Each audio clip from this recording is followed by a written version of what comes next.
If there's one franchise that Capcom has a hard time handling, it's Mega Man. This iconic blue mascot that made its debut on the Nintendo Entertainment System on December 17, 1987, has suffered through the lack of care and consistency over the years. Of course, back then the Mega Man series was prospering in a healthy manner, spawning over multiple sequels and series as the franchise branched off in multiple genres and storylines, and even went multimedia with cartoons, comic books, and other merchandising. As the series continued, it became evident that Capcom was losing their touch with the series overall, with Keiji Inafune leaving Capcom in 2010 and later founded Comset, where he created the infamous Kickstarter campaign for Money Number 9 and Red Ash. Both were supposed to be spiritual successors for Mega Man and Mega Man Legends respectively. Kazuhiro Tsuchiya would take the mantle for Mega Man series until his departure on May 31st, 2023.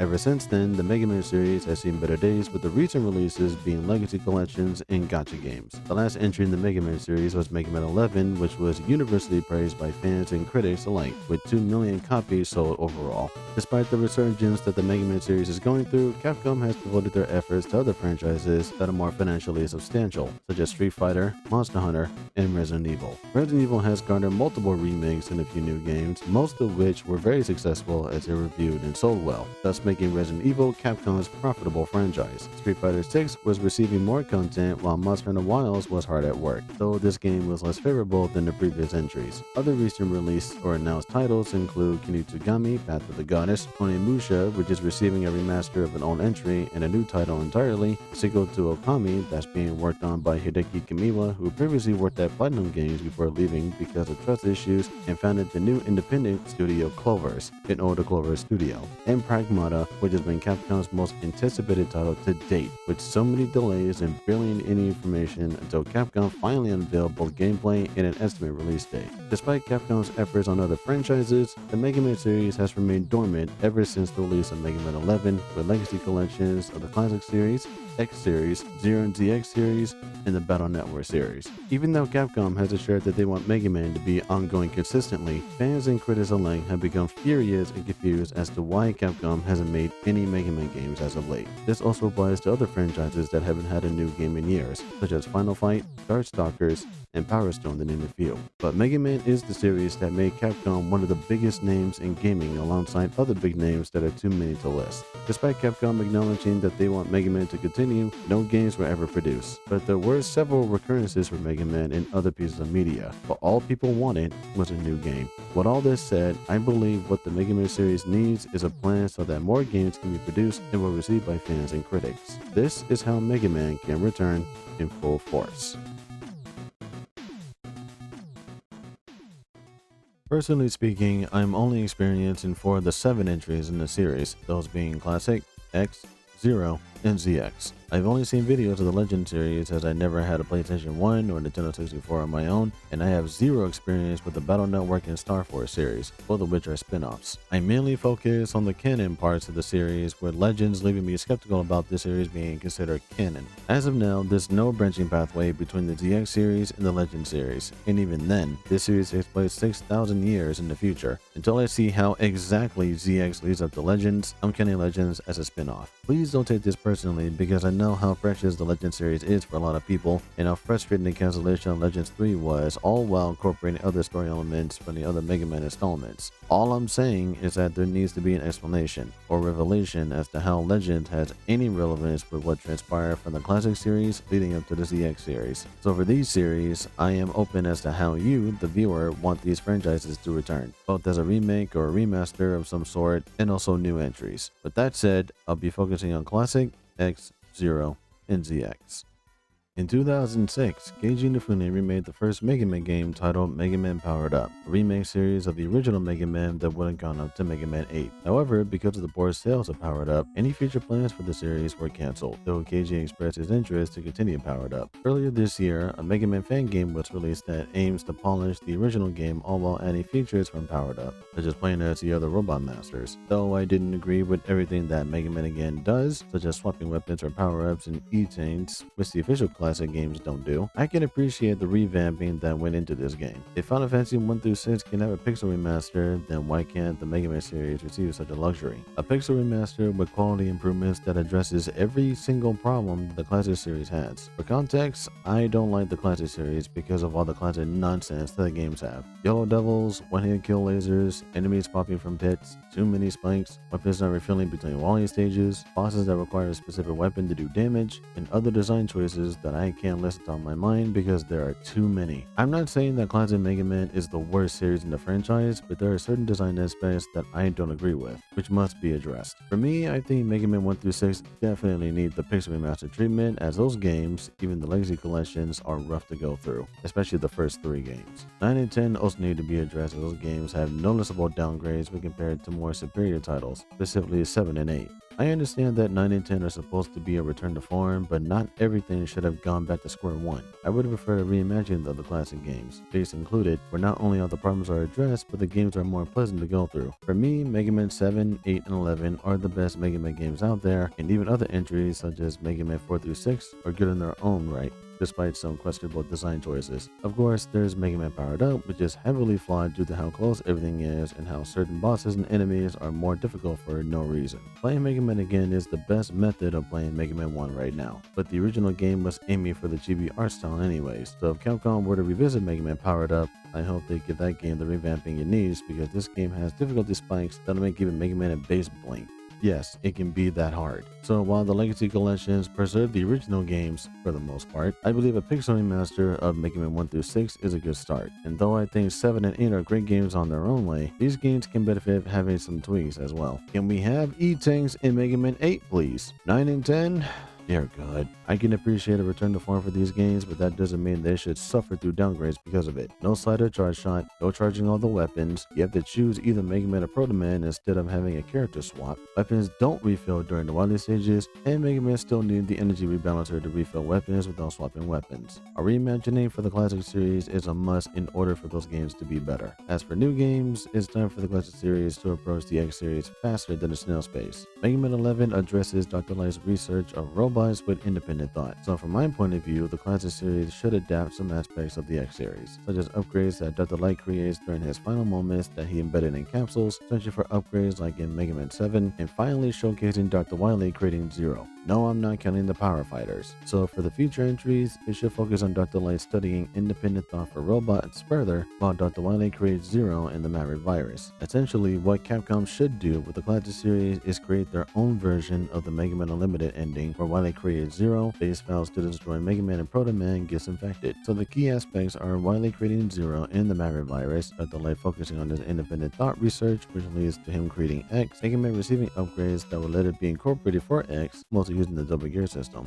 And finally, the ultimate end for the battle against Dr. Wily. What I'm anticipating the most out of the classic series is how it ends. Does Mega Man become Mega Man X? Does Mega Man die a hero ensuring everlasting peace? Or will become a roll, auto, brush, beat, and even Proto Man and base? What the classic series needs is closure, which is something that Capcom should be exploring alongside innovative gameplay and ideas. And just because the classic series ends, that shouldn't drown out any ideas for spin-offs in the classic series. I'm not referring to games like Mega Man Soccer and Power Fighters, though other genres would be fun to experiment with, but there are also the Game Boy games and other story elements that could be viewed as side stories. There's again Mega Man Shattered Diamond and Mega Man Y+1, fan games that have their own stories in the classic series. So with the original games receiving revamps and new games that pushes the series towards the X series, this to me is how the classic series is handled with careful planning and finalized ideas that push this series in the right direction. The X series, my precious baby. A precious baby that unfortunately has been done dirty and hasn't received anything other than legacy collections and a gacha game. As someone who enjoys the X series more, I won't deny that this series was done dirty. Keiji Inafune intended Mega Man X5 to be the last entry in the X series, so when he went to work on the Zero series Inti creates, Capcom decided to stab Keiji in the back with X6 and effectively destroy the series with X7, but at least they bounced back with Command Mission X8, but the damage was already done. Even Maverick Hunter X suffered the same fate as Powered Up because of poor sales. What can be done? My answer would be to continue the Maverick Hunter X series, which originally would have gone up to X6. But in all honesty, there are two methods to resolve this issue. For the original X games, specifically X1 to X3, need the Mega Man X corrupted treatment. Here's what I mean. The original X series could use a new sprite work and enhanced gameplay, and that goes double for X3. The Zero project for X3 is the closest that anyone's going to get to an improved X3 where Zero is playable instead of just being the odd one out, especially when he goes down. I hate to say it, I actually despise saying it, but the X series should match the quality of Sonic Mania. Sonic Mania is a good example of what revamping a classic game looks like. The sprite work, the music, the gameplay, almost everything about Sonic Mania works. Thanks to Christian Whitehead and Simon Thomley, it set a new standard for what people want out of sprite work games, almost like Freedom Planet 2 in a sense. The X series should follow suit, as I believe that following the Sonic Mania formula is beneficial. Now that's not saying that the original games don't hold up, because I think they do. But if games like Mega Man X Corrupted and Mega Man X Reminiscence can exist with superb sprite work, then Capcom should follow this example with the first 3 X games. X4 through X6 still hold up well, but those games could use a makeover to make them look more presentable, especially X5 and X6. Being able to use parts individually, actually splitting up X and Zero and other stages in X5, less alien hints, better designs and boss fights. The list goes on and on. And X6,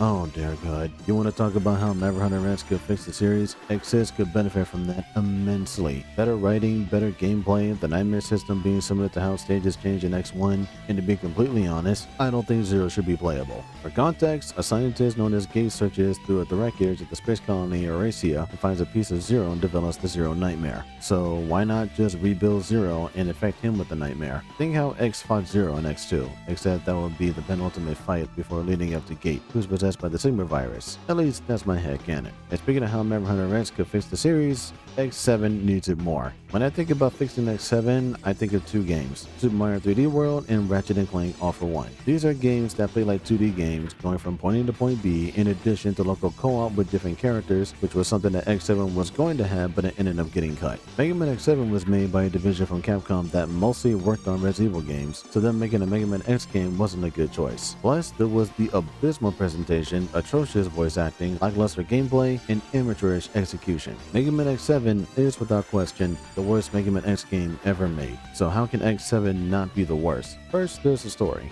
Axel leaves Red alert because Red keeps demanding more DNA than usual, while Axel joins the Maverick Hunters to clear his name. Red contacts the Maverick Hunters demanding Axel's return, but knowing that Axel won't return, he sets up a duel against the Hunters. Responding to this as a Maverick threat, X-Zero and Axel hunt down the Mavericks one by one and proceed to relieve Red of command. But Red is the one to die so easily, as Red offered the Hunters one final test, especially for Axel since he's a prototype new generation Reploid. After one final duel, Red encourages Axel to join the Maverick Hunters and to have no regrets doing so. Red fought against the Maverick Hunters as he saw how weak the Hunters were. He blames them for the Nightmare incident and vows to succeed where they failed. Boom. Improvement all around. X doesn't take the backseat, Sigma doesn't appear, and all 3 Hunters fight side by side. No need to rescue 64 Reploids just to unlock X. I'm okay with introducing new characters to a long-running series, but them stemming the spotlight isn't the way to go. If anything, Axel should be treated as a support character that eventually becomes one of the main characters. But thanks to Command Mission X8, Axel is way better than his debut in X7. As for the gameplay, I didn't hate X7's approach in 3D, I just didn't like the execution. And that's why I brought up Super Mario 3D World and Ratchet & Clank All for One, because the 3D gameplay in those games were great. It shows exactly how a 3D action game with an over-the-top view can work, and there are moments in X7 where the 3D aspects do work, but that's all that they are. Moments. As a whole package, is degrading. If X7 was similar to All for One, then that would have addressed most of the problem, and that's exactly what I want out of Maverick Hunter X if it continued, addressing the problems the X series has down to the smallest detail. In fact, I would be open to the X series receiving a graphical overhaul so that it matches that of what I'm seeing in X fan games or indie games. Mega Man Extreme needs that attention due to them being Game Boy Color games and having ideas that are better left scrapped. So for the X series, there's the possibility of a sprite overhaul for the Super Nintendo, Game Boy Color, and PlayStation games, Maverick Hunter X reimagining the series, and Command Mission receiving a new light via re-release. Then comes the new games that tackle the events that could happen after the Jacob incident. What immediately comes to mind is humans deciding to terminate Reploids in order to ensure peace, which causes Mavericks to go berserk to defend their right to exist. Then come the Elf Wars, where the Sigma virus is completely destroyed and Zero seals himself away to prevent any more misfortune to take place, leaving X to continue to fight. As for Axel, his fate wasn't determined canonically, but is hinting what he'll become in the future. This honestly wouldn't surprise me if this information led to the creation of Biometal Model A, as Biometal was created to have some semblance of past Mega Man X and Zero characters. To me, the X series could continue with new games that focus on Reploids facing extinction due to public opinion in the L4s. And of course, there are the extreme games. What happens between the main games and how could they hint what will transpire? An example of this is how Reploids became hollow machines due to their DNA souls being stolen, similar to how X can collect Nightmare Souls in X6. So imagine if Extreme 3 could foreshadow the advent of the new generation Reploids because of the recycled copy chips, which in turn means the recreation of past Mavericks. I honestly think that the Extreme series could be a perfect side series that takes place between the main games, but this is a side series that gets overlooked. The X series has way more to offer than what was released, and all Capcom has to do is rediscover what made the X series great in the first place, and they could do that through Memory Hunter X and have that be the bridge to X9 onward.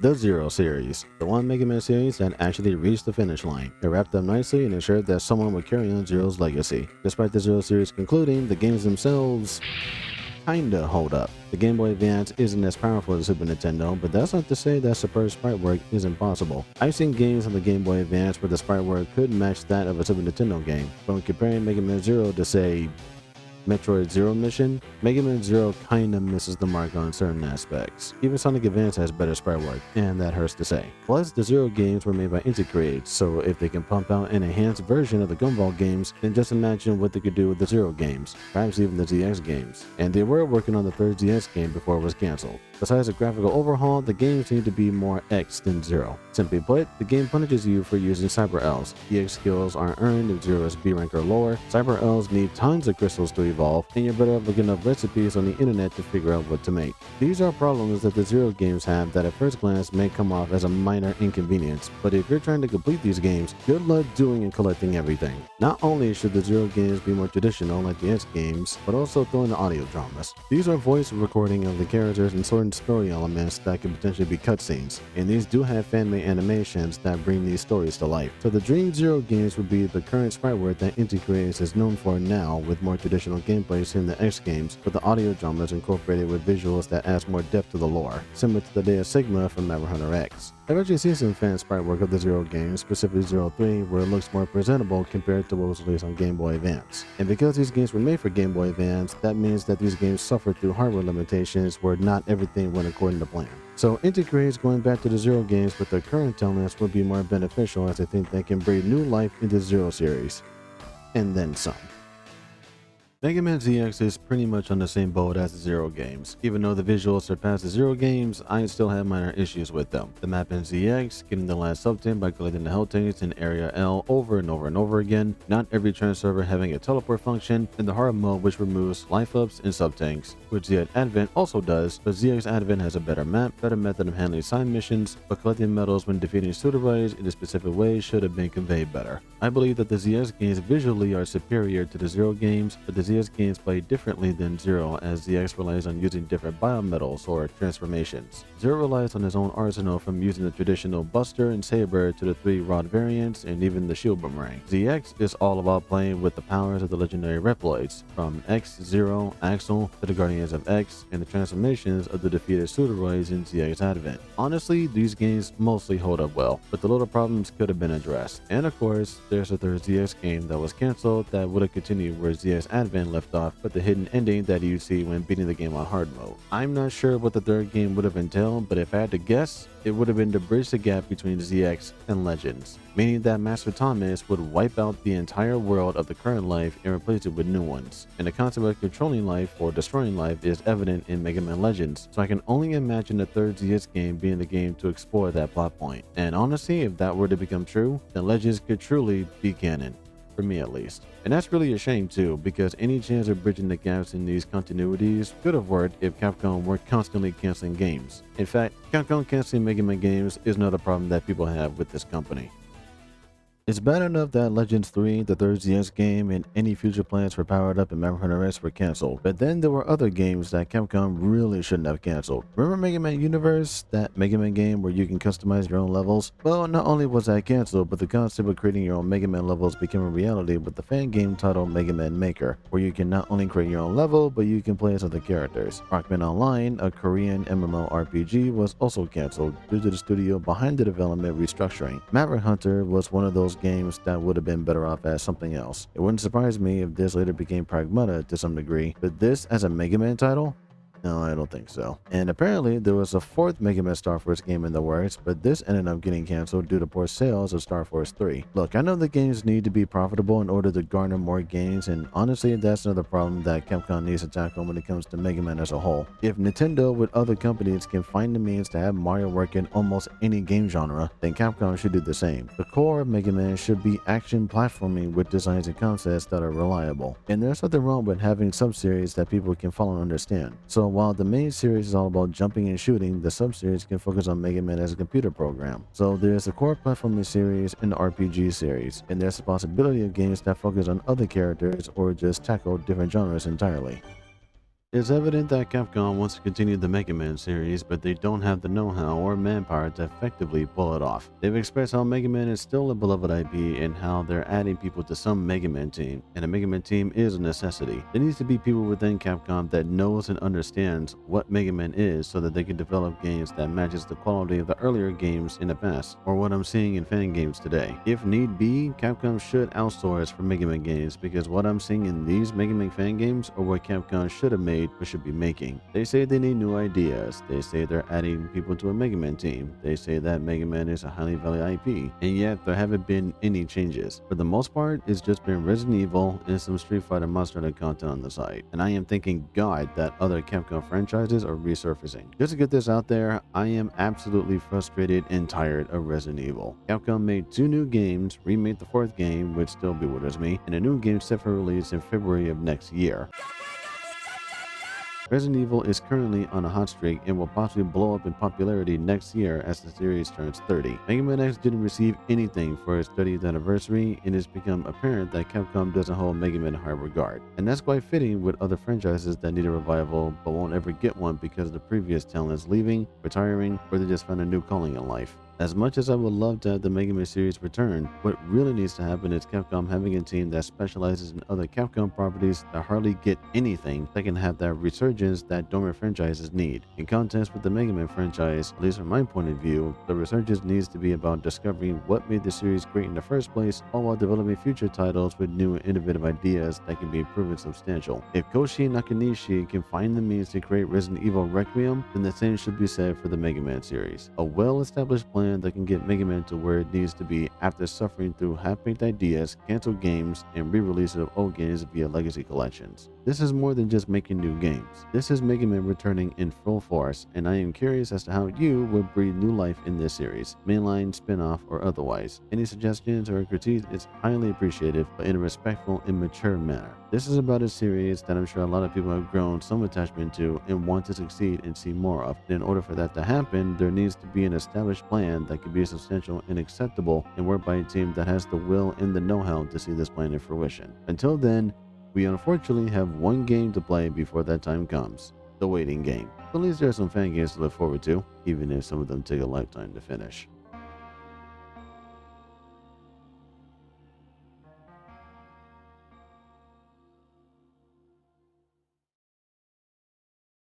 Just a random question, but did anybody play any of those Mega Man Flash games? That's a blast from the past. I haven't seen these since middle school.